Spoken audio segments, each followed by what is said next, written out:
आदरणीय व्यासपीठावरील विराजमान सर्व मान्यवर, आजच्या कार्यक्रमाचे प्रमुख अतिथी श्री काळूजी बोरसे सर, त्याचप्रमाणे आजच्या कार्यक्रमाचे अध्यक्ष महाराष्ट्र राज्य प्राथमिक शिक्षक समितीचे राज्य उपाध्यक्ष आदरणीय श्री आनंद कांदाळकर सर,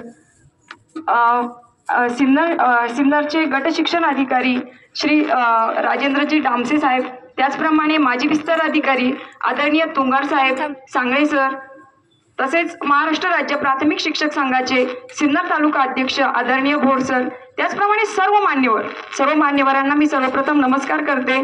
आणि आजच्या सत्कार मूर्ती आदरणीय श्री वाल्मिक शिंदे सर यांच्याबद्दल काय सांगावे आणि किती सांगावे कमीच आहे।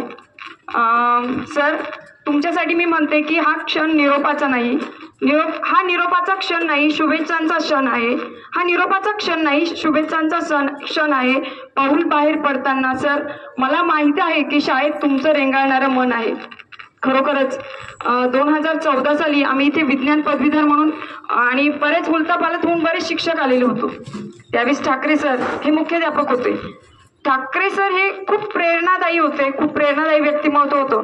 पण ज्यावेळेस आम्ही नवीन होतो अशा वातावरणात आमचे जे सहकारी होते त्यात सर्वात महत्त्वाचं म्हणजे आमचे ज्येष्ठ बंधू आदरणीय श्री शिंदे सर यांनी आम्हाला नेहमीच मोटिवेट केलं, नेहमीच प्रेरणा दिली।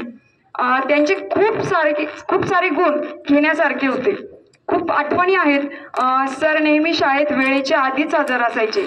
कधी मला आठवत नाही की सर परिपाठ सुरू झाल्यानंतर आले असतील। मॅडम ज्याप्रमाणे म्हणाले की सरांना वेळेचं खूप महत्त्व होतं, त्यांच्या मुलांच्याही भाषणात आपल्यालाही लक्षात आलं आणि आमच्याही लक्षात आहे की खूप म्हणजे वेळेला महत्त्व देणारे सर होते। शाळेत वेळेच्या आधी हजर असणार। देसले मॅडम यांना आठवणीत असेल की एकदा आमची सहल गेली होती शिवनेरी किल्ल्यावर आणि सहलीच्या वेळेस आमची गाडीचा नंबर 1 होता, त्यात आमचे जे मोरके होते ते आदरणीय शिंदे सर होते आणि आम्ही सर्वांच्या पुढेच पळत होतो, अगदी किल्ला चढण्यापासून तर गाडीचा प्रवास असेल तो सुद्धा। मॅडम कधी कधी चिडायच्या पण सरांच्या रक्तातच तो गुण होता की कधीही पुढेच असायचं, वेळेच्या आत कोणतीही कामं झाली पाहिजेत। अगदी शाळेत कोणताही कागद मागितलेला असेल, कोणताही रेकॉर्ड तयार करायचा असेल तरीही सरांचं काम सर्वात पुढेच।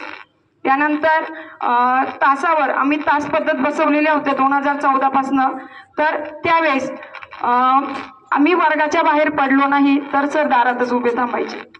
जोपर्यंत आम्ही वर्गाच्या बाहेर पडत नाही तोपर्यंत सर तिथेच उभे। शेवटी आम्ही नाईलाजास्तव बाहेर पडायचो आणि सर त्यांचं काम पूर्ण करायचे।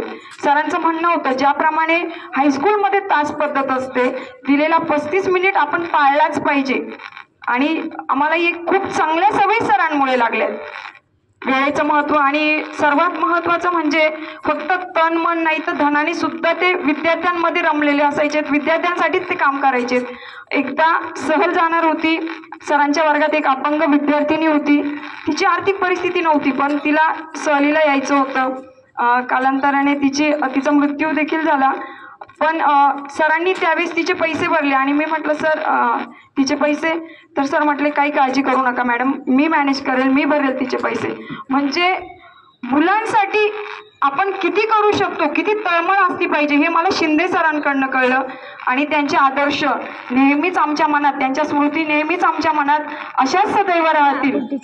सरांचं आई वडिलांप्रती असलेलं प्रेम असेल, आपल्या मुलांच्या शिक्षणासाठी स्वतः काही सर नेहमी सांगायचे मॅडम माझे मुलं जिल्हा परिषद शाळेत शिकलेत, कधीही मी त्यांच्यासाठी वेळ देऊ शकलो नाही, परंतु ते घडले। का घडले? मी ज्या गोष्टीचा मला पगार मिळतोय त्यासाठी देतो, म्हणजे मनापासून मी माझी नोकरी करतो, तेच आशीर्वाद माझ्या पाठीशी आहेत।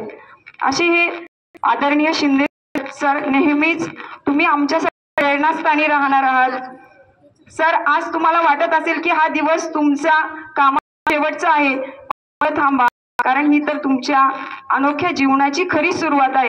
सेकंड इनिंग तुमच्या लाईफची सुरू आहे।